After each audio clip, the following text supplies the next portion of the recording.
Welcome back to Girl on the Gov, the podcast, where we're shooting the shit with elected officials and candidates running for office to get to know the person beyond the politics. Because politicians needed a rebrand. Well, Samantha, I have made another hat purchase. And I kind of need a moment to address the fact that I have now 2 political hats coming to me in the mail.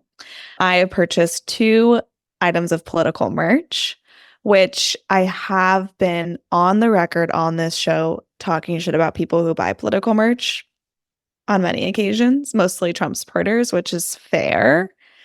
But there's just something different about this moment, you know, and I'm kind of eating my own words. And I have White Dudes for Harris on its way.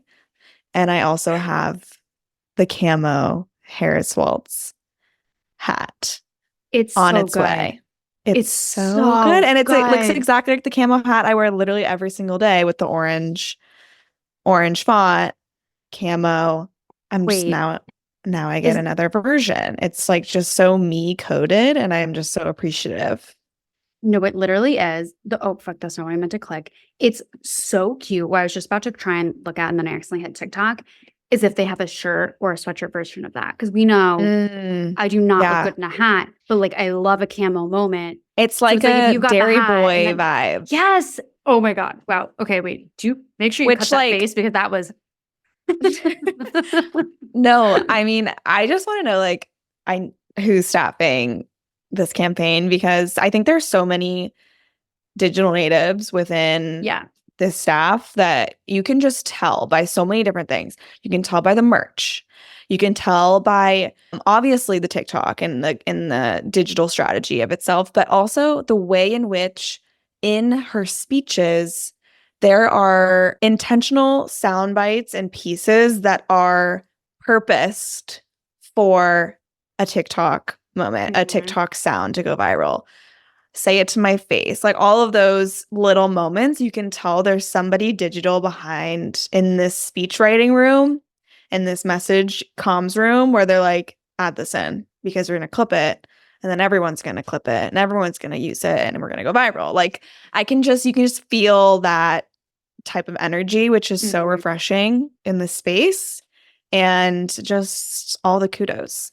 It feels young, and not young in an inexperienced way. I mean, like young in a way where it's fresh, exactly what you're saying. And it's like also because this is coming from now not just Kamala, but it's also coming from Tim Walz. It really feels like they are the young, youthful, fresh energy as humans. Yeah, like they're like cool. Like all of these Kamala videos of her cooking that are resurfacing and like showing her personality that are so fun and so great. And like to your point of like what's even coming out now, like all these like intentional sound bites and like references and things. And even just when they launched the campaign and the brat format being a part of the whole campaign website. I mean, it's just, it's on it. These people are fucking on it. I'm so excited. I literally just watched the rally and I was like, oh, it was so good. You guys, if you did not watch the rally and the speech from both VP Harris and Tim Walz, please go watch it. And also go tell your friends to watch it, because I've had some friends be like, yeah, it's super exciting. Kamala's our like the new nominee. I'm glad Biden stepped down, yada, yada. But they're like, I just need to like do my research on what they've done. And it's like these speeches are amazing because they like lay out each other's resumes. That is really impactful and I think can show you like who they are, what they stand for, what they will do. So yeah, it was just incredible. And I just like have 2 things to say. First, back to the camo. I've been saying progressives are taking back camo. Haven't I? Yep. Oh, you know what? We should honestly, neither of us have the time, but someone, a volunteer in the audience can go back in time. Probably 2 years. One of our episodes absolutely has progressives are taking back camo. Your girl, my Instagram is Exhibit A. That camo hat that I wear every day is in like almost every single post the last 6 months to 12 months of my life. Blankie. Like, I swear, No, it's literally, it's my blankie. It is. And this new one's going to be my new blankie, but I'll never obviously replace Miss Hog Island Oyster camo hat. She'll always be the OG. But second thing I have to say is another thing that I have said a lot on this show is that Donald Trump is just like truly like the easiest opponent we could have asked for. And I know that's like a hot take in a lot of people's eyes. And let me emphasize and underline an asterisk this point that I'm about to make. Like, we still have a lot of work to do. We still have a lot of doors to knock, a lot of votes to earn. We have by no means won this election yet. But by just this vibe shift that we're feeling, like you said, like having these two candidates on this ticket who are that like fresh vibe, that cool vibe, that kind of more like hopeful, inspiring vibe, makes him and JD Vance look so fucking idiotic and disgusting and vile and like just trash, which they are and they always have been. And I just like, that's what I meant is like Biden and like some of the things that people criticized Biden for, or the old tropes and all of that. That is what I was talking about of like, if we had we have so many great people in this party. If we put two people who are great up against Trump, it will be clear as day for most people of like who's for them, who's against them, who's heinous, who's cool.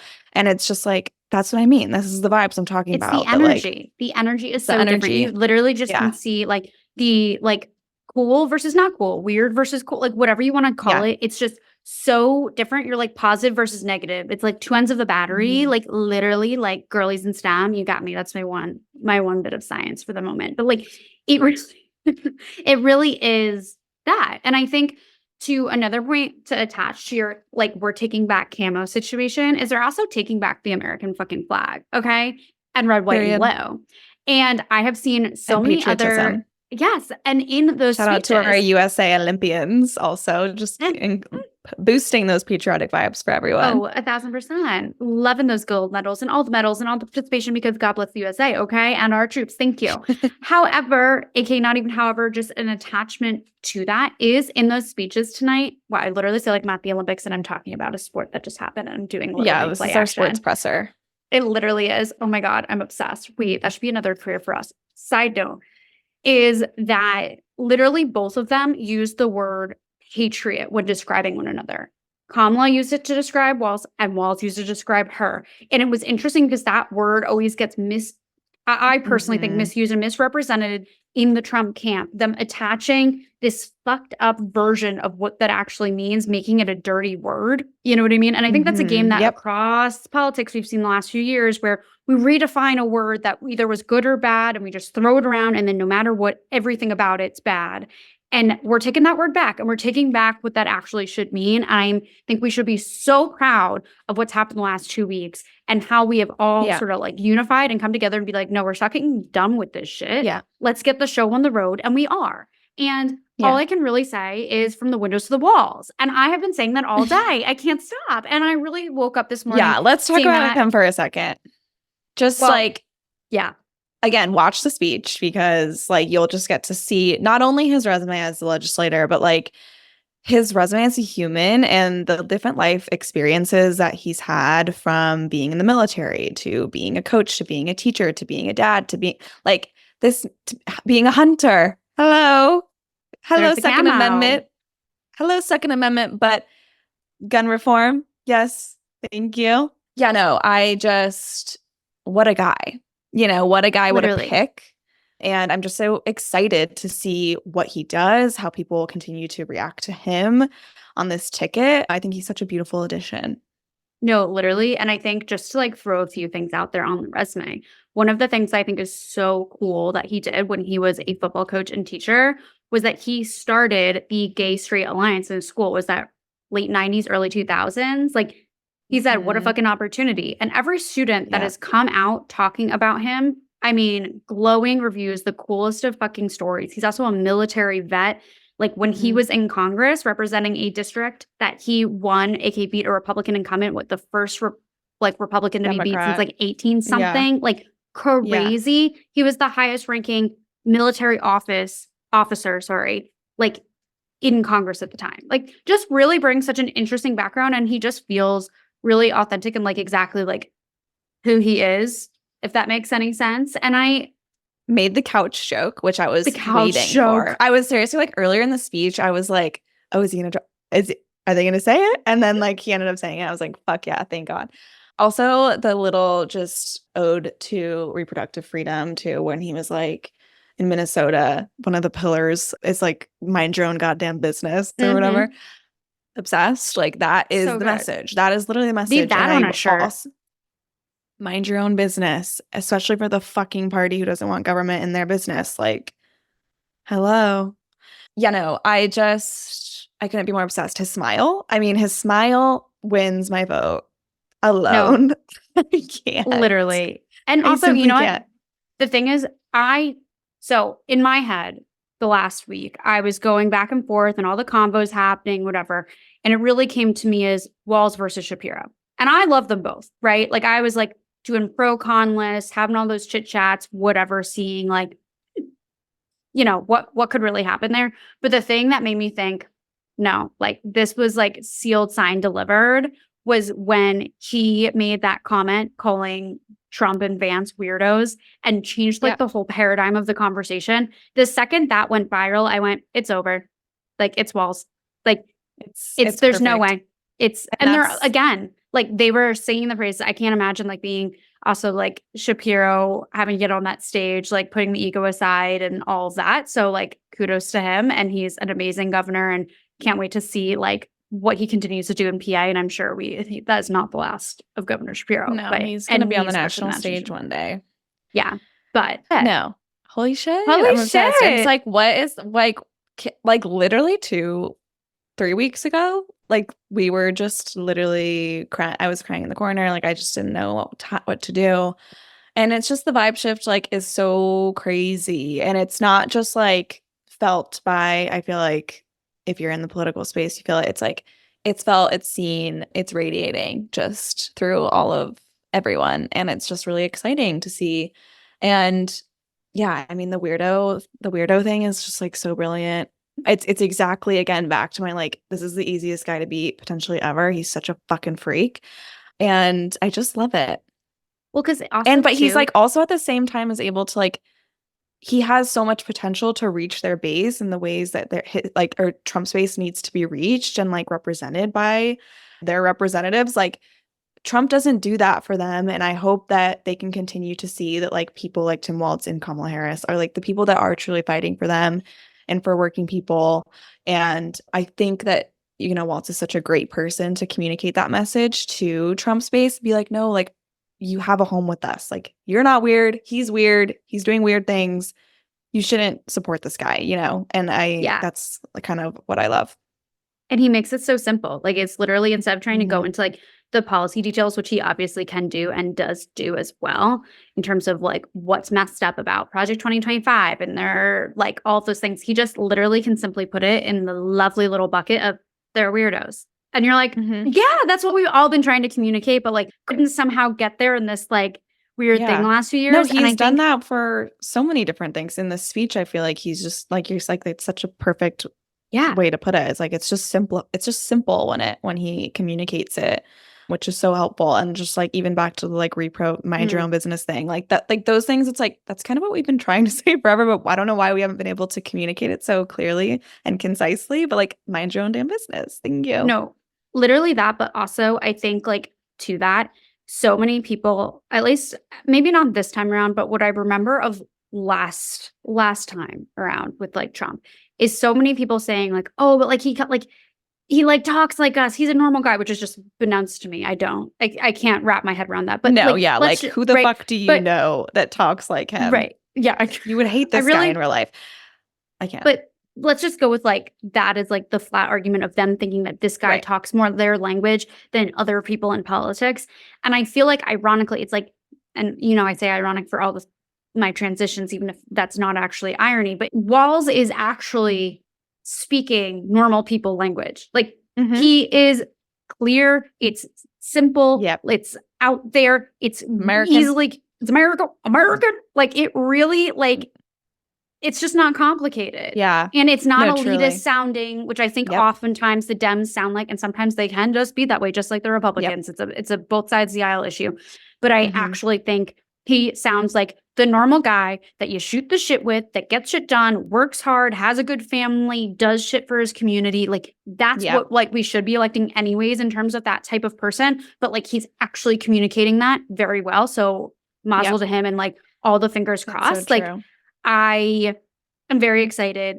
Again, I really have been singing Window to the Walls all day. And I will say this, I think I said this on our last episode or maybe the one before that. Every single time I turn my phone over for 5 seconds, the announcement of something drops. I come back, I grab my phone, turn it over, announcement broke. Yeah, love it.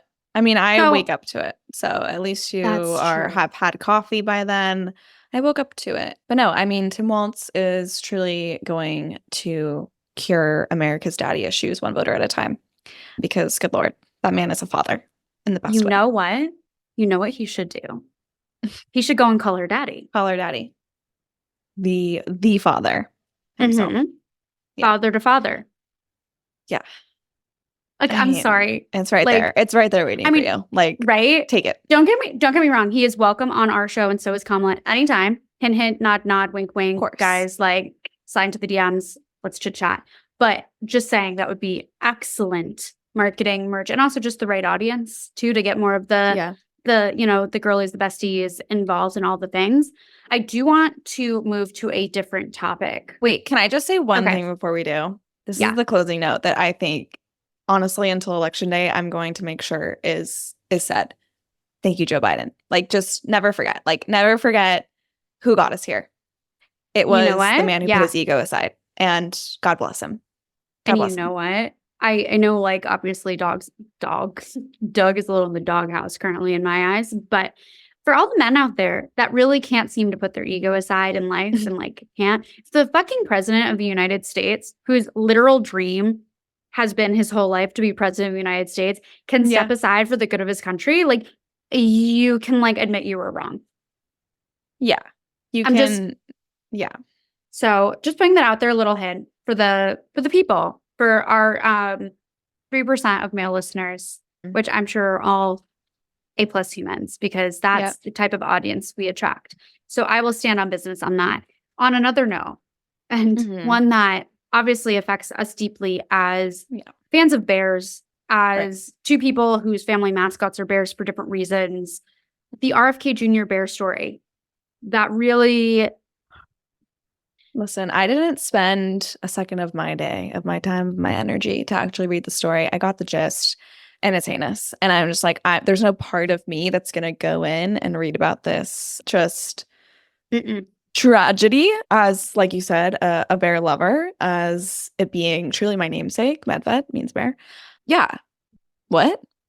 Insane. I was personally continually attacked. Not attacked, like visually. Like, I felt like attacked on social media because I couldn't get away from the story. I couldn't get away from that damn bear picture. Okay. Like, I would be like, okay, we're going off threads. We're going on TikTok because I cannot see this like one more time. It would be everywhere. It was like, I was really attracting the story. And I don't know who is RFK anymore, you know? Like, just like, ew. Out. Literally, see ya. I did see actually a really funny thread, aka Instagram's version of Twitter tweet-esque thing today. And it was somebody saying, I'll have to find it. Maybe I'll put it in Yapper's Digest if I can re-find it again. This woman was saying that RFK Jr. is to Republicans what Marianne Williamson is to Democrats. And I was like, oh, that's kind of interesting. I don't know if it's exact, but I'm like, the thing is like, it's interesting because if you actually look into a lot of RFK stuff, he takes a lot of progressive angles on a lot of issues. And it's like, and I don't know, it's just like, it's really funny so because weird. Conservatives like draw towards him, but like he brings like a real like populist, like kind of progressive, break corporate greed type angle. And yeah, it's fascinating to me. But it's beyond the brain, as they say. It really, So anyways, that was a boggle of the brain of this past weekend into this. But then we went back into some good news. But that one, honestly, because I was writing GovHub when that was like going live. And literally the entire news cycle was this fucking story. And I was like, I know there's other things happening. Can you give a 2-sentence recap so just in case people don't know? Okay, so basically there was a story that the New Yorker was going to break this whole expose on RFK Jr. That was 2 sentences. You know me, that's not happening. I'm just kidding. Okay. I'm gonna give you 30 seconds. How about that? Ready? No. I'm gonna set the timer. Let's just see if you can do it. You talk fast. Hold on. I'm out of breath. Give me a second. Okay. Okay, stopwatch. Starting now. God damn it. Okay, so basically there's going to be this New Yorker expose, and it was going to expose the fact that RFK Jr. had gone up to the Hudson Valley and found this dead little bear cub, and he didn't have time to skin it alive. Skin it. So he was going to do something with it, didn't know what to do with it. So he was like, oh my God, I'm going to do a prank in Central Park, and left it there with a bike because there was this whole saga going on with literally bikers, bike safety. So he knew it would blow up in the news, and they kept seeing it and thought he was going to get caught. But anyways, this is really stressful. Holy shit, this is distracting me. No, honestly, you did it. And I don't know what that panic was at the end, but that was the gist. So there you go, folks. But we forgot the Roseanne Barr part. Then he got ahead of this by trying to make a video in this whole thing by doing this weird cameo style type video behind the scenes thing with Roseanne Barr, who's a whack job Trumpian. The end. The end. Period. Beautiful, but heinous. Yeah, no, don't like that. Don't like that one. And hopefully that's his last time that he'll have a story written about him. Honestly, no, truly. In the context of this election. It's really one of those things, this will be the last thing I'll say, it's just when you think it can't get any weirder. Yeah. It's so, I literally, you couldn't make this shit up if you tried. You know what I mean? I know what you mean. Yeah. But nonetheless. Let's introduce our guest. Let's do that. Okay. So today's guest is, drumroll please, Christina Haswood from Kansas. She's a state rep and she is running for state senate there. So obviously we had to talk to her all about Kansas state politics, what it's like running there. Is it as red as it is, or as red as people think it is? All of those things. So without further ado, here is Rep. Haswood.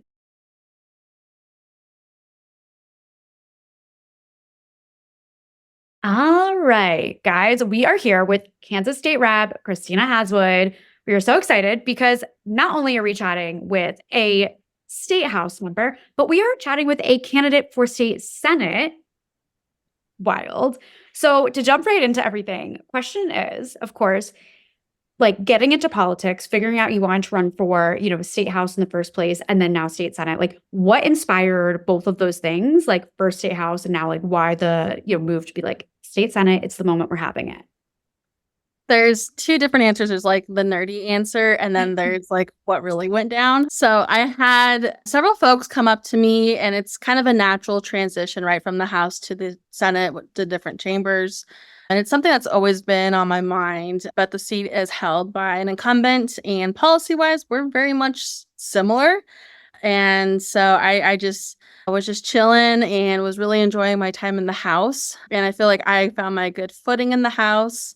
But I had some folks reach out to me last summer and they were like, hi, girly, we think you'd be awesome for the state senate.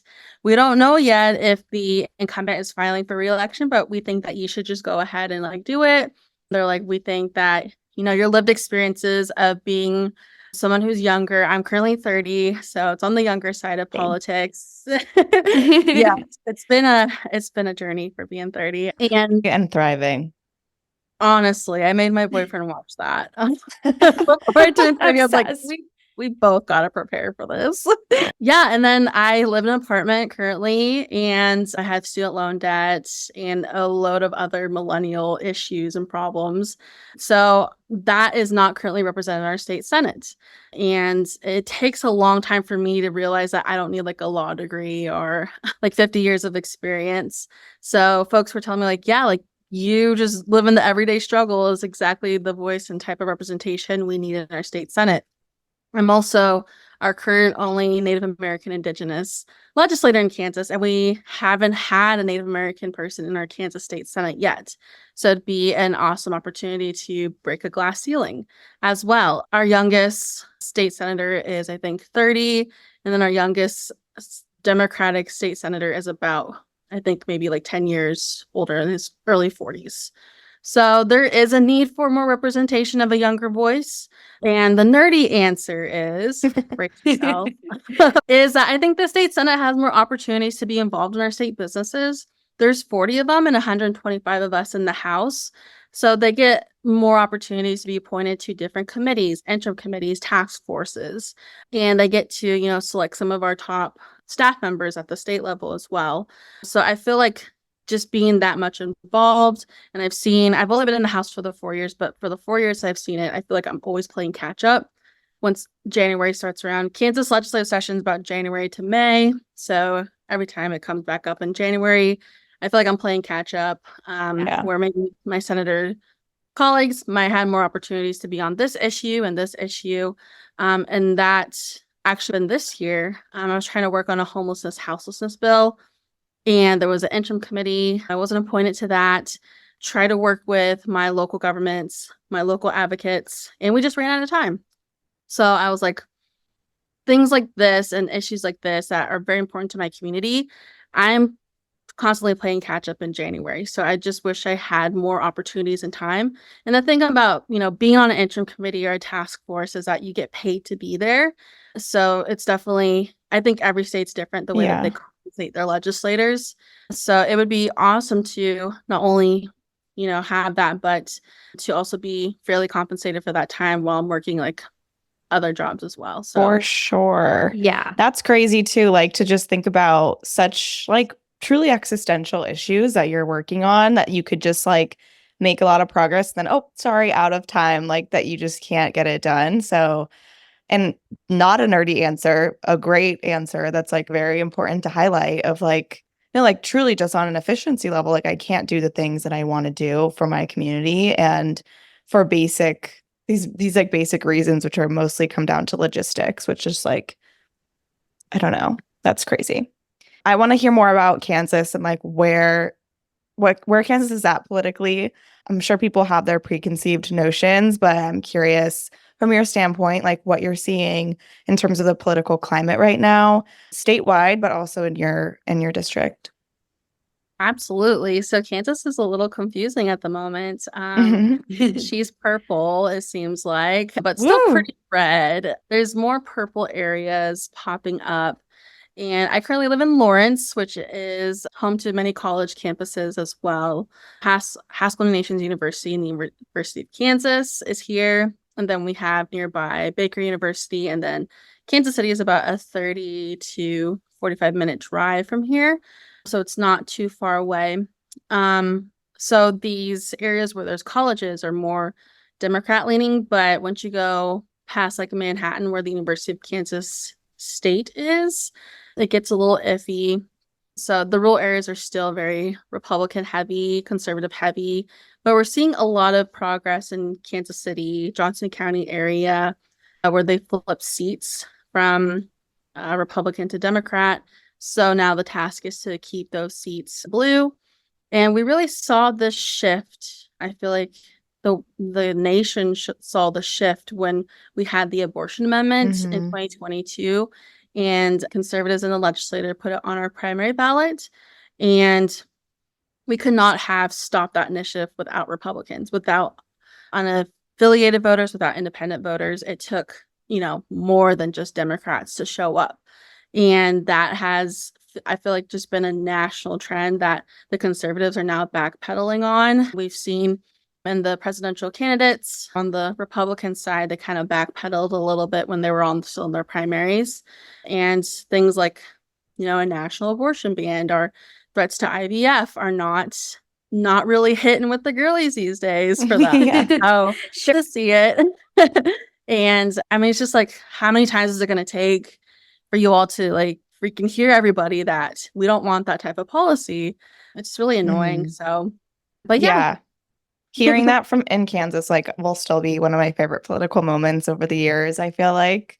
And it's just so true. It's like, especially coming out of Kansas to hear, an overwhelming amount of support from people to be like, no, we don't want this. Stop. Like, please, is super impactful. And I think remains so, like something that I still point to today. It was such a big moment. Yeah.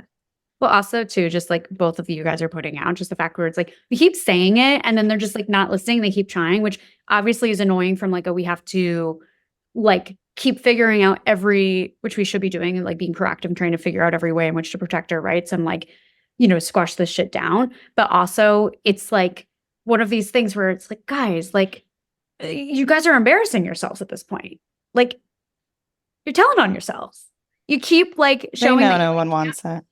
But they keep showing that like they can't even listen to their own constituents, in my opinion. But anyways, moving right along. Yeah. They don't care. They don't care about anyone. Yeah, it was really a proud moment for Kansas, because I remember after that happened, I would go to like conferences and stuff, and people would be like, Kansas. Oh, Kansas. Oh, yeah. Yeah. So it was definitely a proud moment. And shout out to everyone who has done organizing here. That was definitely not an overnight thing. That took years in the making. It took a statewide initiative. And the messaging really was that our reproductive freedoms were under attack. And I think that was something that really struck a chord in everybody. For sure. Well, can you also explain more to, like, did you say you were the first Native American Indigenous representative in the House, or you're going to be in the Senate? I would be in the Senate, probably like the third or fourth in the House. Yeah. And can you obviously explain like why that's so important to have that representation and like that perspective to bring into a room of policymakers? Like, what does that look like for you in representing your community? Yeah, so definitely back to my nerdy response as why I did this. But to build off of that as well, I've seen in the House side, luckily when I first got into office in 2021, I got sworn in. There was 2 other Native women, Representative Weirdos, who's now retired, and then former state legislator Stephanie Byers. So there was like the 3 of us, and we were like squad up, full court press. But we didn't have anyone on the Senate side. And what we run into a lot is just like basic education, like how many tribes are in Kansas? And it's like crickets. Like, interesting. So the senators also need, I feel like, at least somebody there. The tribes just don't have the resources to have like a full powerhouse of lobbying firms. So, in my 4 years, I've seen like legislation that was questionable come to the House, and I'm just like, why did they not like stop it in the Senate side? And there's this really funny story that there was this one bill, and it passed in the Senate side or in the House side, and it was almost to the governor's desk, and we were actually there for a bill signing, and we had the tribal leaders there as well. And we're like, okay, we're going to take this photo with the governor. And then my mentor was like, Christina, you're going to stand on this side of the governor. I'm going to stand on this side of the governor. When she's about to leave, we're going to close her in and ask her about this bill and then have the tribal leader step in and educate her quickly about why we needed her attention on this bill. So that was really funny. That was like my first year. I was like, oh my goodness, am I going to get tackled by the security? I love that. But like sometimes you gotta do what you gotta do. You do. And then I'm like, I see things come across. I'm like, why did no one point this out in the Senate? So yeah. What are the main issues that you think like Native communities and tribes in Kansas, but maybe even nationwide, like really need prioritized? Yeah, very good question. So I've been working on missing or Indigenous peoples, and that has also crossed over to like Black and African American women. I've introduced a bill this year to try and get at least a task force. Me and my former mentor, Weirdos, passed a missing or Indigenous bill the first year I was in office in 2021. And that was to recommend state law enforcement training. Now, I love that because that was like the first step that we did, but yet it didn't have any teeth to it. And then administrations changed. So we have a new attorney general this time. And I felt like the ball was just dropped. There was no communication plan. And I learned a lot because I was like, oh, like once you pass a bill, you're like, cool. And then you like post it on social media. And then everyone's like, wait a second. Yeah. They're like, oh, it's when here. When does it happen? I was like, oh, it needs like a whole launch. Like it needs a website and all this. Hard launch. Yes, a hard launch. So yeah, that as well. Unfortunately, in my community, we did have an Indigenous student who did go missing and then was later found. The body, coal brings plenty. And, just seeing that happen, working on an issue and thinking you're making progress. And then this happens in your home community. Just the injustices keep happening. So that's just another motivator of why we need to continue working on everything that revolves around human trafficking, partner violence, and why does this disproportionately happen to people of color as well. Another thing too I'm working on is the Indian Child Welfare Act. So at the SCOTUS level, there was a Supreme Court case, Holland v. Prag, and that was about 2023. That almost got struck down by SCOTUS, and that put the whole Indian country into a panic. And a lot of states already have their ICWA bills in their state statute, but Kansas doesn't. So I introduced that. And then finally got a hearing this year. It's currently going to Judicial Council. I'm learning along the way. So I have that meeting tomorrow morning. And hopefully they come out with a recommendation. So, but then it was like a realization where I was like, oh my God, Christina, like you might not be here in January to like pick up this work. So I'm like trying to have so many people come into the meetings and be aware of what's going on. And then just other things that I haven't, had legislation, but would love to focus more on was definitely like entrepreneurship and business. So I had some folks, especially on the Senate campaign trail, ask me like, what am I doing with empowering BIPOC businesses and also environment as well? Rejuvenal agriculture, I believe that's the term. I'm just focusing on there. So cool. And like, it really is. I feel like politics in general is like you're learning as you go. Like even policy, like something passes, goes into impact, like goes into effect. Like you have to see whether it's going to work or not. It's like the goal is really actually met with that policy. Or if it's like, oh, we need to tweak it, we need to like add like another amendment to something, like, so I think it is always like in flux, which is what makes sometimes it like so exciting because it really is trying to like throw solutions like to something and see what happens. And so I'm curious too, from like, since you've been in office, what is something that, you helped pass that, you're so proud to see and also just saw like, wow, this solution actually is doing shit. So definitely what comes to my mind was that Missing or Indigenous Peoples bill. And it actually got some media attention in the Kansas City area. And there was these reporters who actually was following this bill. And they actually contacted every sheriff's office in the state.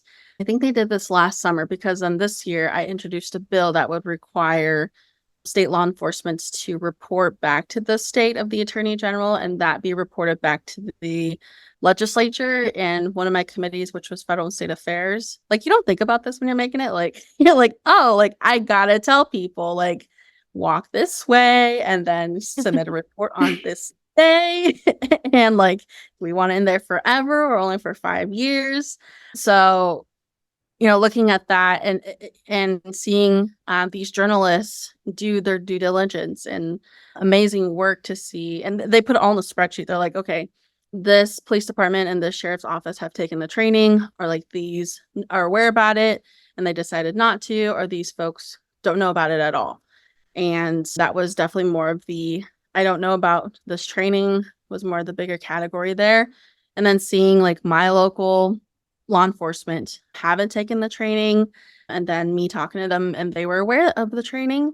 So it was just really interesting to see how that played out. And I think the next step would definitely be like, is this helping or whatnot? So I think reporting back to the legislature and keeping data and keeping track of that progress of that bill would be very helpful to know like what would our next steps be. We don't unfortunately have like a Native American committee or an Indigenous committee. There's not like a statewide entity that can like alleviate the work from volunteers. So hopefully one day we'll get there. We do have a Native American Affairs staffer in the governor's office, but it's just one person. So we're trying to expand it as well, looking at other issues beyond just that one issue.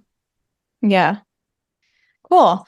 And as you are going out to campaign now, which is always such a crazy journey, I'm sure, and exhausting, I like to ask people, like, how do you like to connect with voters, like beyond the policy? If there's things that like, whether it's connecting on something local that you love or a hobby or a show, like what are those things for you that like, just show kind of your humanity when you go out and talk to voters?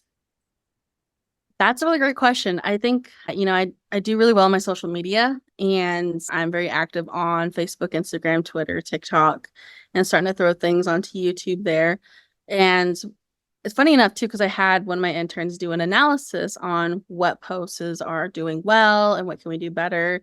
And she found out like the selfies where I'm at, like getting lunch or dinner at a local establishment, do really well. And so I think that really connects to voters, because I'm born and raised here in my community that I'm running in. So I think just tapping into that towny vibe, like, oh, like our favorite pizza spot is not Domino's. It's like, this local pizza shuttle brand, and like sharing a little, like something that only townies would know.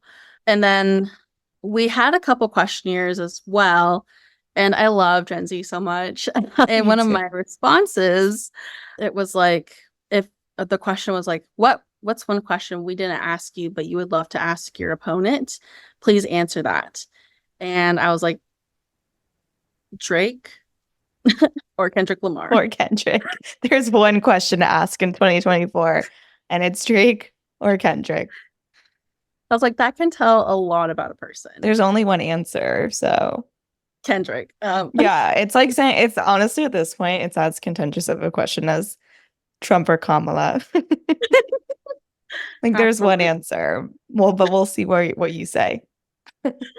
Yeah. So I try to sprinkle like my personality here and there, and I just like to have fun with it. At the end of the day, like you want to run a campaign that you're proud of and that you put all you can into it. I played sports, so it's like leave it all on the court type of mentality. Mm-hmm. Totally. Wait, what sports did you play? Yeah, I'm 5'7", so I was pretty tall. I did volleyball, basketball, a little bit of softball. That's about it.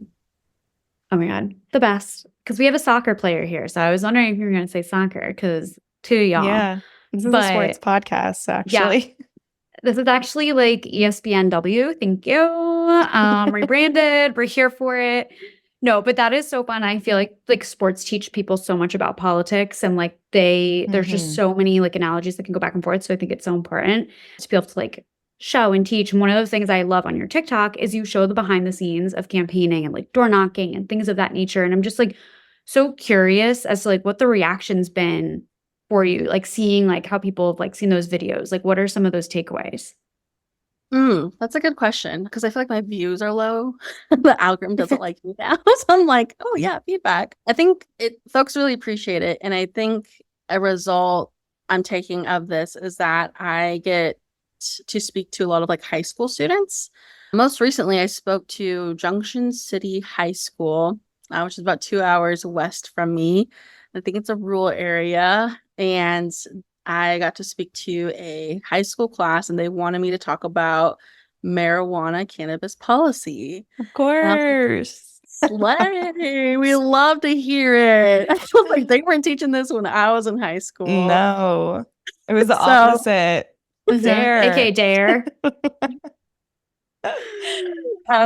Yeah. So one of my first like big bills that I did with some of my colleagues is Kansas's first recreational cannabis bill.